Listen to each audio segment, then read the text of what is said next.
وشمس کی فضیلت، یہ سورت جو ہے یہ مکی سورہ ہے، 15 آیات پر مشتمل ہے۔ حضور نے فرمایا کہ جو شخص سورت شمس کی تلاوت کرتا ہے یعنی سمجھ کر اس کو پڑھتا ہے، گویا اس نے ان تمام چیزوں کے برابر صدقہ دیا جن پر سورج اور چاند طلوع کرتے ہیں۔ یہ اعجاز قرآن ہے اور فضیلت ہے اور ہمارے لیے اللہ تعالیٰ کی رحمت ہے۔ اور فرمایا گیا کہ جو شخص خداوند عالم کی توفیقات سے محروم ہو اس کو یہ سورت زیادہ پڑھنی چاہیے، اس سے حافظے میں اضافہ ہوگا، مقبولیت بڑھے گی اور اس کا مرتبہ بلند ہوگا۔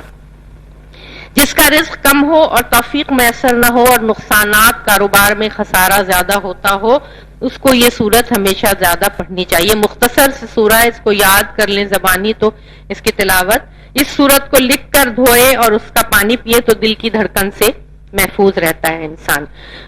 اس سورت کے مختصر سے پوائنٹس ہیں، تفسیر نمونہ نے جو بیان کیے ہیں نکات، وہ میں آپ کے سامنے بیان کرتی ہوں۔ پے در پے اہم قسمیں کھائی گئی ہیں اور قرآن کی بیشتر قسموں کو اپنے اندر سمو لیا ہے اس سورت نے، اور اس بات کا اظہار کیا جا رہا ہے کہ کوئی بہت اہم بات کی جانے والی، کہ جب اتنی اہم قسمیں کھائی جائیں گی جس میں کائنات کی مین چیزیں شامل ہو جائیں گی، تو وہ دیکھیں کہ کس بات کا اعلان کیا جانے والا ہے۔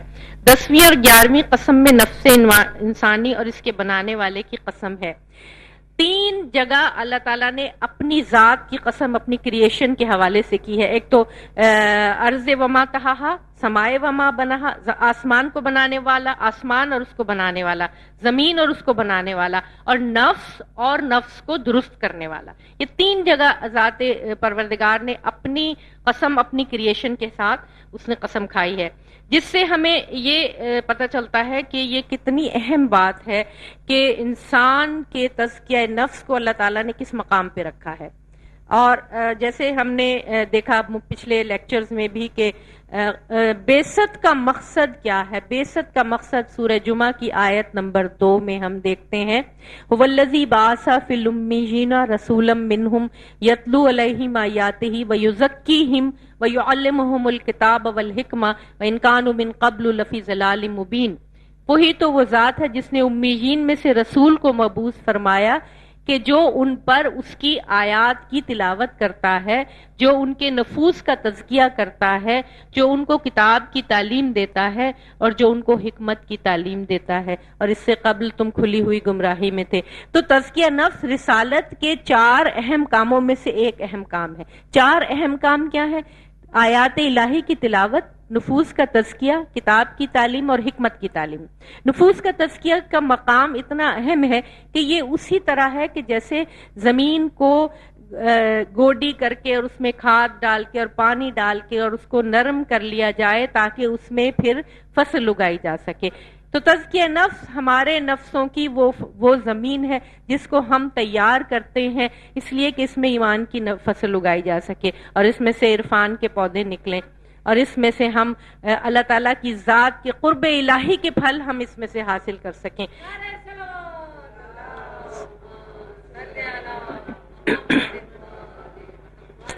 انسان جو ہے وہ عالم خلقت کا خلاصہ ہے، انسان اشرف المخلوقات اور مرکز ہے کائنات کا، اور عجیب و غریب مخلوق ہے جو عجائبات اور اسرار سے پر ہے۔ آج تک کوئی انسان کو مکمل طور سے نہیں کہہ پایا کہ انسان سب کی سمجھ میں آ گیا ہے۔ انسان سمجھ میں آنے والی چیز نہیں ہے، اس کو اللہ تعالیٰ سمجھتا ہے، اور اللہ تعالیٰ نے اس کے کریشن کے حساب ہی سے احکامات دیے گئے ہیں، اور یہ اس قدر اہم ہے کہ خالق نے نفس اور نفس کے خالق کی ایک ہی جگہ قسم کھائی ہے۔ قرآن مجید میں نفس دونوں پر بولا جاتا ہے، روح اور جسم دونوں پر قرآن میں نفس ہے۔ کس طرح کہ ہم یہاں دیکھتے ہیں کہ روح کے بارے میں بھی، اور جو اس کی قوا کی درستگی، اس کی طاقتوں اور ظاہری حواس سے لے کر ادراک یعنی انڈرسٹینڈنگ، حافظہ یعنی میموری، انتقال یعنی کہ خیالات کا ایک دوسرے تک پہنچانا، یہ بھی ہم اگر اس میں جائیں باریکی میں، اس وقت نہیں ہے، ورنہ ہم اس کو ڈسکس کر سکتے ہیں کہ سائیکالوجی، سائیکیٹری میں اور سائیکو انالیسز میں جب ہم دیکھتے ہیں کہ کس طرح خیالات کو ایک دوسرے تک پہنچایا جا سکتا ہے، ہزاروں میل دور بیٹھے لوگ ریکی کے ذریعے اپنے خیالات دوسروں تک پہنچاتے ہیں. ابھی کافی ریسرچ اس سلسلے میں ہو رہی ہے اور لوگوں نے بڑے بڑے نتائج بھی حاصل کیے ہیں. تو یہ ہے تخیل ہے، امیجنیشن ہے، ابتکار ہے، فوکس ہے، عشق ہے، ارادہ ہے، تصمیم ہے، اور اسی قسم کے قوا، اسی قسم کی طاقتیں جو علم النفس کے عنوان کے تحت آتی ہیں، اور جسم کے تمام حیرت انگیز کارنامے اور کارخانے اور نظام جن کے بارے میں تفصیل سے علم النفسیات میں گفتگو کی جاتی ہے. جو لوگ نفسیات میں ایکسپرٹ ہیں اور جنہوں نے اسپیشلائز کیا ہے وہ اس پر زیادہ بہتر طریقے سے گفتگو کر پائیں گے. تو اس میں نفس کے اندر ایک لفظ ہے جو 3 حروف پر مشتمل ہے، نون، فے اور سین. اس میں روح کا بھی تمام علم آ جاتا ہے، اس میں جسم کا بھی تمام علم آ جاتا ہے، اور اس میں نفس کا بھی تمام علم آ جاتا ہے. جسم کے بارے میں سورہ قصص کی آیت نمبر 33 حضرت موسیٰ علیہ السلام کہتے ہیں کہ قال رب انی قتلت فیہم نفسا، اے میرے رب میں نے ان ظالم فرعونیوں میں سے ایک کو قتل کر دیا ہے، مجھے ڈر ہے کہ وہ مجھے قتل کر دیں گے. یہاں جو نفس استعمال ہوا ہے یہاں جسم کے لیے استعمال ہوا ہے. اچھا، سورہ زمر کی آیت نمبر 42 میں جو نفس استعمال ہوا ہے وہ روح کے لیے استعمال ہوا ہے. اللہ یتوفی الانفس حین موتہا، کہ اللہ تعالیٰ جو ہے موت کے وقت تمہارے نفوس کو نکالتا ہے. تو یہ دونوں کے لیے استعمال ہوا ہے، اور اللہ کی قدرت اور نشانیاں ان دونوں میں ہیں. اور نفس کا ذکر نکرہ کی صورت میں آیا ہے ایز اے کامن ناؤن، کہ اس کی عظمت کی پیش نظر کہ یہ تصور جو ہے وہ مافوق اور ابہام سے ملا جلا ہے، یعنی پوری طرح سے کلیئر نہیں ہے ابھی نفس کا تصور. اور موجودہ دور کے ایک بہت بڑے عالم نے اس کو موجود ناشناستہ یعنی ان ریکگنائزڈ سپیشیز، یعنی کہ ایک ایسی تخلیق اللہ تعالیٰ کی جس کو ابھی مکمل طور سے ڈسکور نہیں کیا گیا.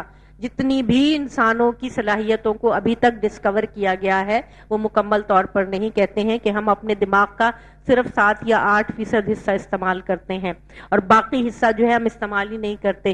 وہ اب دیکھیے وہ کب وقت آتا ہے کہ جب انسان اپنے دماغوں کا مکمل 100% حصہ استعمال کرے گا تو پھر کہاں سے کہاں پہنچے گا. یہ انسان کی طاقت ہے جو اللہ تعالیٰ نے اس کے نفس کے اندر رکھی ہوئی ہے اور جس کی قسم کھائی گئی ہے. بعد والی آیات جو ہیں وہ انسان کی خلقت وجود سے مربوط اہم ترین مسئلے کو پیش کرتی ہیں کہ انسان کے جسم، روح، قوا اور نفس کو پوری طرح درست کر دیا، سواہا.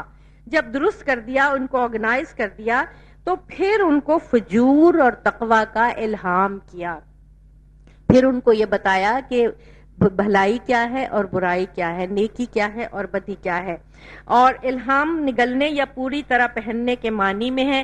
جب وہ تقوی کے راستے پر چلتا ہے تو فرشتوں سے بہتر ہو جاتا ہے، اگر وہ فجور کے راستے پہ چلتا ہے تو وہ جانوروں سے بدتر ہو جاتا ہے. قرآنی قسموں کے نتائج کے ساتھ آپس میں کیا ربط ہے کہ ہم سورہ والشمس میں دیکھتے ہیں کہ سورج کو بیچ مین، جو سورج ہماری کائنات اور نظام شمسی کا بڑا مین حصہ ہے جس کی وجہ سے اس دنیا میں کاروبار زندگی جاری و ساری ہے، موسم بدلتے ہیں، فصلیں پکتی ہیں، انسانوں کو روشنی ملتی ہے، حیوانات، چرند پرند اور تمام مخلوقات کی زندگی اس دنیا میں سورج کے اوپر ڈیپینڈ کرتی ہے. اور آپ ایک لمحے کے لیے سوچیں کہ اگر سورج نہ ہو تو اس کائنات کا نظام ہمارے لیے، ہمارے نظام شمسی میں درہم برہم ہو کر رہ جائے. ویسے تو بہت سی گیلیکسیز ہیں، بہت سارے نظام شمسی ہیں، لیکن ہمارے نظام شمسی کی جو خاص کیفیت زندگی کی ہے اس کا تعلق سورج کے ساتھ ہے، والشمس، سورج کے ساتھ ہے. یہ اہم ترین بات ہے. اور انسانوں کی پرورش کے تمام وسائل، خوشبختی کے تمام سامان، سورج، چاند، آسمان، زمین اور تمہاری روح کو تمام صلاحیتوں کے ساتھ ہم نے خلق کیا. تمہیں ریسورسز بھی دے دیے، تمہیں چاند بھی دے دیا، زمین بھی دے دیا، آسمان بھی دے دیا، سورج بھی دے دیا، سب کچھ دے دیا. اب تم تزکیہ کیوں نہیں کرتے؟ جو کہ تمہارے لیے اہم ترین چیز ہے. سورج جو ہے وہ روشنی اور حرارت کا منبع ہے، اس سے غذا کا حصول ہوتا ہے، اس سے نباتات، حتیٰ کہ سمندر کے نیچے کی جو مخلوق ہے بظاہر سورج کی روشنی ان تک نہ بھی پہنچے لیکن ان کو بھی سورج کی ضرورت ہوتی ہے. تمام رنگ، جلوے، روشنی سورج سے ہی منسلک ہیں. فزکس نے یہ سب بتایا ہے. بارش، بادل، بخارات، چشمے، دریا، سمندر، نہریں، جو یہ تمام جو ہیں ان کا تعلق سورج سے ہے. ہوائیں جو گرمی سردی پیدا کرتی ہیں، جو اعتدال کرتی ہیں، گرم روئے ہیں، یہ سب سورج سے متعلق ہیں. پیٹرول، تیل، کانے، آبشار، بند، کوئلے، پتھر، یہ سب، ان کا سب کا تعلق سورج کے ساتھ ہے. اور نظام شمسی جو ہے وہ پوری زندگی پر محیط ہے، اور سورج، چاند، زمین یہ ہماری زندگی میں اہم ترین مقام رکھتے ہیں. فجور کے معنی وسیع شگاف کے ہیں جو کہ دیانت کے پردے کو چاک کرتا ہے. ایک انسان کھلم کھلا اپنے آپ کو فاسق و فاجر ظاہر نہیں کرنا چاہتا، چاہے وہ کتنا بھی ظاہر ہو، لیکن فجور کے معنی جو قرآن نے دیے ہیں کہ دیانت کے پردے کو چاک کر کے انسان کے اصلی حیثیت کو سامنے لے آتا ہے. اور تقوی جو ہے وہ نگہداری ہے، وہ پرہیزگاری ہے کہ انسان اپنے آپ کو برائیوں، آلودگیوں اور گناہوں سے محفوظ رکھے. اب اس کے معنی یہ نہیں ہے کہ خدا نے فجور و تقوی کے عوامل روح میں ایجاد کر دیے ہیں. یہ معنی نہیں ہے کہ آپ کی روح میں لازمی آپ نعوذ باللہ خدا نہ خواستہ انسان فسق و فجور کی طرف جائے یا لازمی وہ تقوی کی طرف جائے. نہیں، اس کو صرف یہ تمیز دی ہے اور اس کو ہدایت کر دی ہے اور بتا دیا ہے کہ یہ برائی ہے اور یہ بھلائی ہے. اب ارادے کی آزادی اسے عطا کی گئی ہے، اسے اختیار عطا کیا گیا ہے. کہ جب قرآن نے فرمایا نا کہ جب ہم نے اپنی امانت کو پیش کیا پہاڑوں پر، زمین پر اور آسمان پر، تو انہوں نے اٹھانے سے انکار کر دیا. فشفقنا، وہ ڈر گئے اور پیچھے ہٹ گئے. فحملها الانسان، انسان نے اٹھا لیا. کانا انسانا ظلوما جہولا، انسان ظالم بھی تھا، جاہل بھی تھا. اب یہ آیہ مبارکہ جو ہے اس کو آیہ امانت کہتے ہیں، قرآن کی اہم ترین آیات میں سے ہے. یہ انسان کی مذمت میں نہیں ہے، یہ انسان کی تعریف میں ہے کہ اتنا بڑا بوجھ اس نے اٹھا لیا جن کو اٹھانے سے زمین، آسمان، پہاڑ جو تھے وہ انہوں نے انکار کر دیا. یہ بوجھ اس نے اٹھا لیا، اگرچہ کہ وہ ظالم تھا، اگرچہ کہ وہ جاہل تھا، لیکن اس کے اندر علم کی صلاحیت بھی تھی اور اس کے اندر عدل کی صلاحیت بھی تھی. علم اور عدل کی صلاحیت کی وجہ سے انسان اس قابل ہوتا ہے کہ وہ ارادے کی آزادی کے اتنے بڑے بوجھ کو اٹھا سکے، اور اسی نے اسے اشرف المخلوقات بنایا ہے. درود بھیجیے محمد.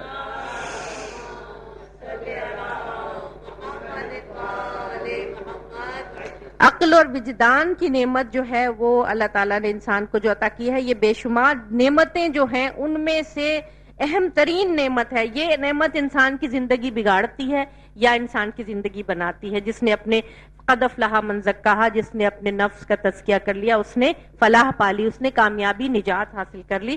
تزکیہ کا مادہ جو ہے وہ جیسے ہم زکوٰۃ بھی اسی روٹ ورڈ سے ہے، نشو و نما پانا، طہارت حاصل کرنا، پاکیزگی حاصل کرنا، بڑھنا، آلودگیوں سے پاک کرنا. رشد و نمو اور نشو و نما کا سبب دونوں معنی میں ہے. تزکیہ بھی اسی معنی میں پاک کرنا، اور اسی پاک کرنے کے نتیجے میں بڑھنا اور پھولنا اور ترقی کرنا. اور رستگاری اور نجات ہے اس شخص کے لیے جو اپنے آپ کو گناہوں اور کفر سے پاک رکھے، اپنے نفس کی تربیت خود کرے، اپنے نفس کی تزکیہ خود کرے اور اس کو خوبیوں سے آراستہ کرے اور اس کو علم و دانش کی قوت سے آراستہ کرے. وہ فلاح و بہبود کا حامل ہو جاتا ہے. اصل میں انسانی زندگی کا مسئلہ بھی تزکیہ ہے کہ اگر یہ تزکیہ انسانی زندگی میں شامل ہے تو وہ سعادت مند ہے، اور اگر یہ تزکیہ اس میں شامل نہیں ہے تو وہ اپنی برائیوں کو قد افلح من وقد خاب من دساہا، اور وہ تباہ اور برباد ہوا جس نے اس کو دبا دیا، دفن کر دیا. دساہا کا مادہ جو ہے وہ جب لڑکیوں کو زندہ دفن کرتے تھے تو یہ وہ لفظ ہے کہ جو ان کو مار دیا کرتے تھے، تو یہ اسی سے ملتا جلتا لفظ ہے. لڑکیوں کے زندہ درگور کرنے کے معنی میں خوابہ نقصان اٹھانے والا، دساہا وہ جس نے اسے دفن کر دیا.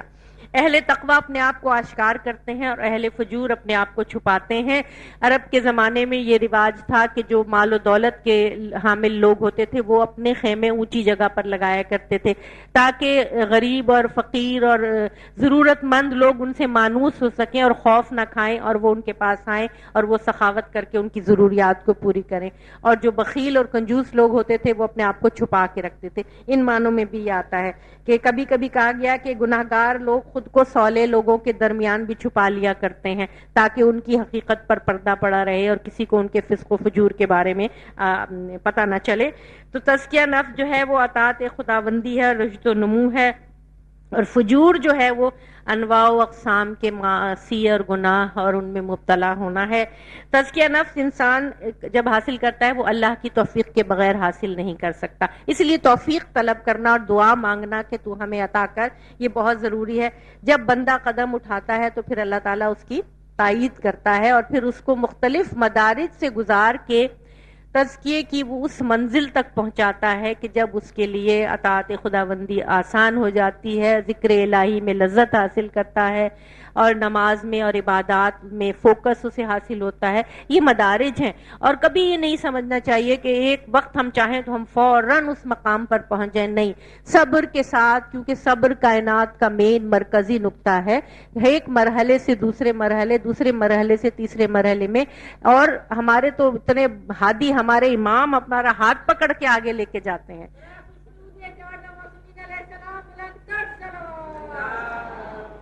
صلی اللہ علیہ وسلم۔ آخر میں اس سورہ مبارکہ کے آخر میں اللہ تعالیٰ کہتے ہیں کہ جب ہم نے سمود کو سزا دے دی، تباہ و برباد کر دیا، پھر وَلَا يُخَافُ عُقْبَاهَا، کہ اللہ جو ہے وہ سزا دینے اور سزا دینے کے بعد جو ری ایکشن ہوتا ہے اس کے انجام سے نہیں ڈرتا۔ جیسے دنیا کے بادشاہ جو ہیں کہ وہ اگر کسی قوم کو اپنی کسی فرض کریں کہیں بغاوت ہوئی اور بادشاہ اس کی بغاوت کو چلنے کے لیے کچھ اقدامات اٹھاتے ہیں، تو ان اقدامات کے نتیجے میں بھی ری ایکشن کا خطرہ ہوتا ہے کہ وہ لوگ جو ہیں وہ کس طرح ری ایکٹ کریں گے اور اس کے بعد میں نتائج کیا ہوں گے۔ لیکن اللہ کی قدرت اور اس کی حاکمیت اور اس کی مالکیت جو ہے وہ اس کا یہ تقاضا ہے کہ وہ کسی کے انجام سے نہیں ڈرتا، اور اس کی اپنی طاقت ہے اور اپنی قدرت ہے، اور اس کو کسی کا خوف ڈر نہیں ہے۔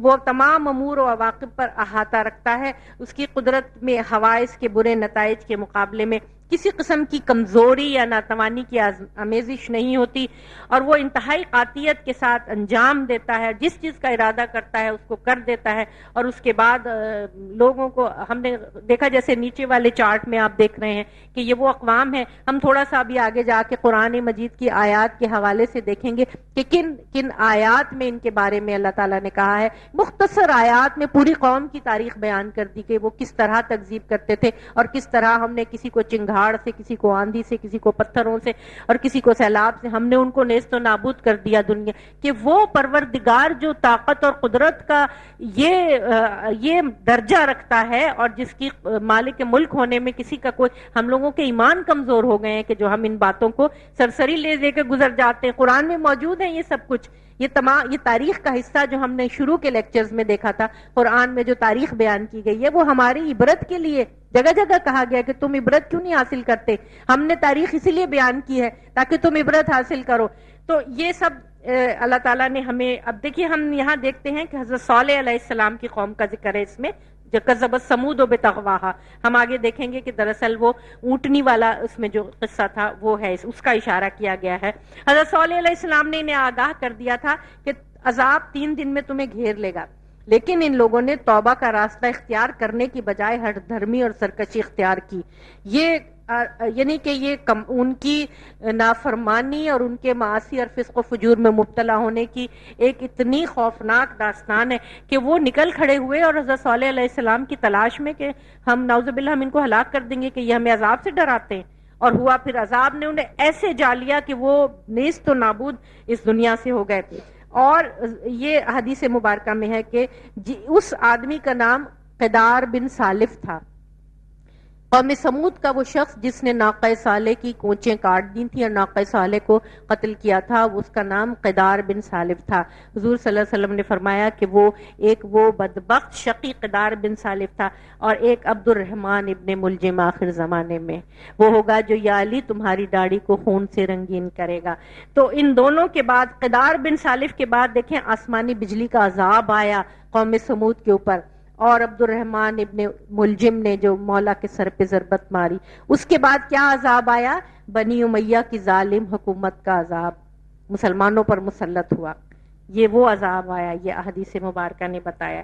تو یہ جب قسمیں کھائی گئی ہیں تو اس میں تہذیب نفس کے بارے میں کہ اپنے آپ کی ٹریننگ تربیت کرنا، اور خود کسی دوسرے سے توقع کرنے کی ضرورت نہیں، کوئی کسی کے لیے تربیت نفس وہ نہیں کرتا، یہ اپنی ذمہ داری ہے انسان کی کہ وہ اپنے نفس کا تزکیہ خود ہی کر سکتا ہے۔ اور خدائے بزرگ و برکتر نے 3 دفعہ قسم کھائی ہے کہ مقصد حیات یہ ہے کہ تزکیہ نفس کرے اور اپنے آپ کو اپنے اعمال کا ذمہ دار جان کر اپنی فلاح کا سامان ایمان اور عمل صالح سے کیا جائے۔ تو اب ہم دیکھتے ہیں کہ جو اس میں قوم سمود کی تھوڑی سی مختصر میں آپ کے سامنے بیان کرتی ہوں۔ پہلے حصے کے ہم نے نکات تھوڑے سے دیکھے کہ کس طرح قسمیں کھائی گئی ہیں، اور بتایا گیا ہے کہ تزکیہ نفس اہم ترین فریضہ ہے انسان کا، کہ وہ اپنی ذات کے حوالے سے اس کے لیے سب سے بہترین کہ وہ اپنے آپ دیکھیے آیہ تطہیر میں ہم ہر صبح یہاں دیکھتے ہیں تلاوت ہوتی ہے حدیث قصہ کی، آیہ تطہیر میں جو اعلیٰ ترین فضیلت اور خوبی کیا ہے، طہرہم تطہیرا، پاک قرار دیا جیسا کہ پاک قرار دینے کا حق ہے، اس سے بڑھ کے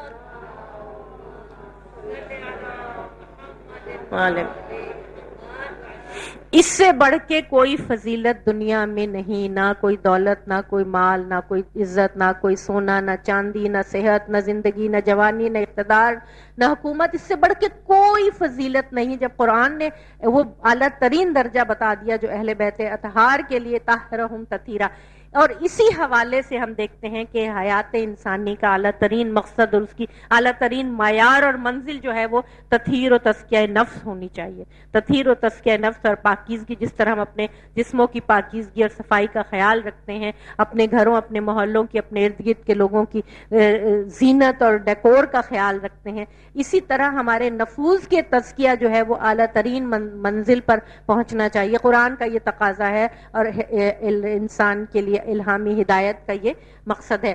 تو قوم سمود حضرت صالح علیہ السلام کی قوم تھی جو قدیم ترین اقوام میں سے تھی، حجاز اور شام کے درمیان، حجاز اور یعنی سعودی عربیہ اور شام کے درمیان ایک کوہستانی علاقے میں آباد تھی۔ ان کی زندگی بہت خوشحال تھی، زمینیں آباد، ان میں کے بعد بہت سارے باغات اور مویشی تھے، اور بہت خوبصورت گھر تھے، پھل تھے، اور بڑے خوش و خرم زندگی گزارتے تھے وہ، لیکن نعمتوں کا شکر ادا نہیں کرتے تھے، اور اپنے وقت کے پیغمبر، ان کے وقت کے پیغمبر حضرت صالح علیہ السلام جو تھے ان کی تکذیب کیا کرتے تھے اور ان کا مذاق اڑایا کرتے تھے۔ یہ آپ نے دیکھا ہوگا متمول لوگوں میں خاص طور سے، بہت جو پیسہ دولت، جو غنی ہیں، جو بالکل کسی کا غم فکر نہیں ہے، ان کو مذاق اڑانے کی بڑی عادت ہوتی ہے، اور یہ بڑی میں تو کانپ جاتی ہوں کہ ہمارے یہاں بھی اس قسم کے لوگ اٹھتے بیٹھتے محفلوں میں اور بات چیت میں جو ہے وہ ایک تمسخرانہ جملہ چھوڑ دیا اور بتا دیا کہ ہم ان سب چیزوں سے جو ہیں وہ ماورا ہیں، تو وہ مذاق اڑایا کرتے تھے اور آیات الہی کا مذاق اڑاتے تھے۔ آخرکار خدا نے ایک آسمانی بجلی کے ذریعے ان کو ہلاک کر دیا۔ اس قوم کی ظاہری سرکشی کا نمونہ پیش کرتے ہوئے بتایا گیا ہے کہ ان میں ایک شقی ترین آدمی، بدبخت ترین آدمی وہ کھڑا ہوا اور اس نے ناقہ صالح کو ہلاک کر دیا۔ یہ وہ اونٹنی تھی جو معجزانہ طور پر پہاڑ سے برآمد ہوئی تھی۔ جب وہ مذاق اڑایا کرتے تھے حضرت صالح علیہ السلام کا، تو پرانی قوموں کا یہ بڑا وتیرہ تھا کہ وہ پیغمبروں سے مطالبہ کیا کرتے تھے کہ ہمیں کوئی معجزہ دکھائیں۔ تو قوم سمود نے حضرت صالح علیہ السلام سے مطالبہ کیا کہ ہمیں کوئی معجزہ دکھائیں۔ اب پوچھا کہ بھئی کیا معجزہ تمہیں چاہیے؟ کہا کہ ہمیں چاہیے کہ یہ جو پہاڑ ہے نا، اس کے اندر سے ایک اونٹنی برآمد ہو، اور وہ اونٹنی پریگننٹ بھی ہو۔ حضرت صالح علیہ السلام نے دعا کے لیے ہاتھ بلند کی، اور پروردگار نے ان کی دعا کے نتیجے میں اس پہاڑ کے اندر سے اونٹنی برآمد کی جو پریگننٹ بھی تھی۔ اب جب اونٹنی وہ برآمد ہو گئی تو اس وقت یہ بتایا حضرت صالح علیہ السلام نے اپنے قوم کو کہ دیکھو یہ اللہ کا معجزہ ہے، اور اگر تم نے اس کی تکذیب کی یا تم نے اس کو تنگ کیا یا تم نے اس کو قتل کیا تو تم پر عذاب الہی نازل ہوگا۔ ایک دن یہ اونٹنی سارا پانی پیے گی، اور ایک دن تم لوگ سارے یہ جو پانی ہے اس بستی کا، اس سے تم لوگ فائدہ اٹھاؤ گے، اور جس دن اونٹنی پانی پیے گی اس دن تم لوگ اونٹنی کے دودھ سے استفادہ حاصل کرو گے، کیونکہ یہ معجزے کی اونٹنی تھی تو اتنا زیادہ دودھ دیتی تھی کہ سب لوگ اس سے سیراب ہو جایا کرتے تھے۔ لیکن ان لوگوں نے اس کو بھی مذاق میں ٹالا، اور اس کو انہوں نے کیا کیا؟ حضرت صالح علیہ السلام نے فرمایا کہ خدا کے ناقے کو پانی پینے کے لیے آزاد چھوڑ دو اور اس کو تنگ نہ کرو، ایک اللہ کی نشانی ہے، اس کو پھرنے چلنے دو، پانی پینے دو۔ لیکن انہوں نے اس کا بھی مذاق بنایا، اور اس کے ساتھ انہوں نے کیا کیا کہ اس کو قدار بن سالف جو کہ بدبخت ترین انسان تھا، اس کو جیسے ایک طرح سے ہائر کر لیتے ہیں نا کوئی، اس کو کہا کہ تم اس کو ختم کر دو، تو اس نے اس اونٹنی کے پیر کاٹ ڈالے، کونچے کاٹ ڈالی اور وہ اونٹنی ایک چیخ مار کے وہ زمین پہ گر پڑی اور وہ ختم ہو گئی. یہ اللہ کے عذاب کو دعوت دینے والی بات تھی کہ اللہ تعالیٰ کی نشانی اور اس کے معجزے کو تکذیب کی انہوں نے. سورہ قمر کی آیت نمبر 28 میں بھی اس کا ذکر ہے. بتایا گیا تھا کہ اگر تم نے ناقے کو ہاتھ لگایا تو عذاب الہی تمہیں آ لے گا، لیکن ان لوگوں نے اس کی پرواہ نہ کی. فَكَذَّبُوهُ فَعَقَرُوهَا، نبی کو جھٹلایا اور اس اونٹنی کو عقر کر دیا.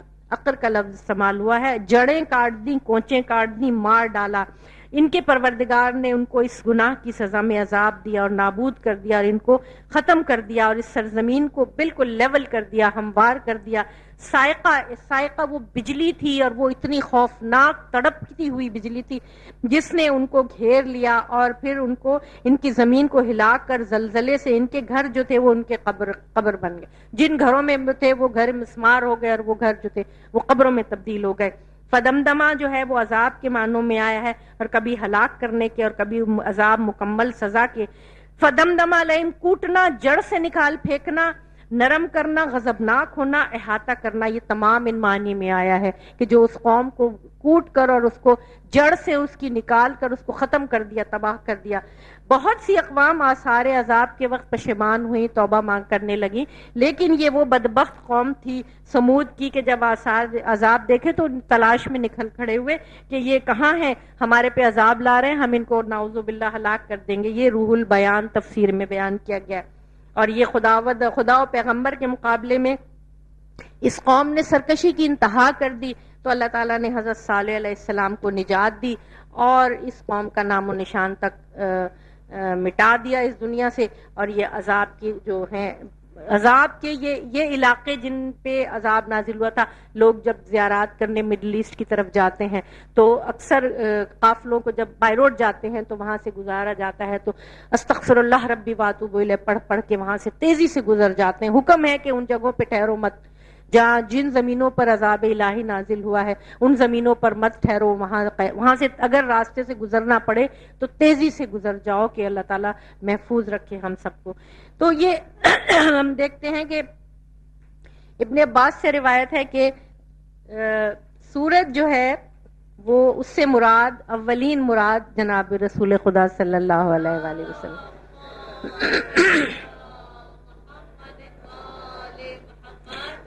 چاند سے مراد مولا علی علیہ السلام اور دن سے مراد امام حسن امام حسین علیہ السلام ہے اور واللیل سے مراد بنی امیہ کی حکومت ہے. یہ ابن عباس نے اس کی تفسیر میں بیان کیا ہے. شمس سے اور فرمایا کہ جیسے حضور صلی اللہ علیہ وسلم نے دین کو روشن اور واضح کیا اور قمر سے مراد مولا علی جو رسول خدا صلی اللہ علیہ وسلم کے فوراً بعد آئے اور ان کا سینہ جناب رسول خدا نے علم سے بھر دیا، تو یہ تفاسیر میں بیان کیا گیا. دوسری روایت میں کہ نہار سے مراد دن سے مراد امام مہدی علیہ السلام ہے. وہ امام تشریف جب لائیں گے اللہم صلی علی محمد والے تو ظلم کی تاریکی ختم ہو جائے گی اور عدل کا دن نمودار ہوگا اور پیس اور جسٹس، سوشل جسٹس اس دنیا میں پھیلے گا. فرمایا کہ جب حضور نے فرمایا جب میں تبلیغ رسالت پر فائز ہوا تو بنی امیہ کو میں نے اسلام اور خدا کا پیغام دیا مگر انہوں نے مجھے جھٹلایا.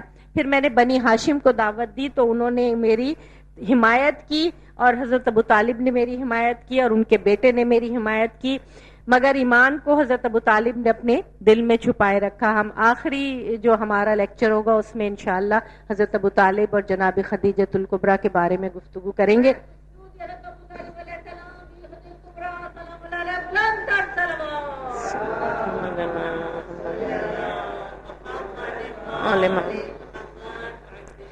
یہ دیکھ کر جبریل نے اللہ کے حکم سے اپنا جھنڈا علم بنی ہاشم میں نصب کر دیا. بنی ہاشم میں حضور کے خاندان کا نام بنی ہاشم اور آج تک جو آخری امام تک جو ہے وہی سلسلہ نسب یہ بنی ہاشم کو فضیلت حاصل ہے کہ ان کی پروجنی میں امامت کا سلسلہ بھی قائم ہوا.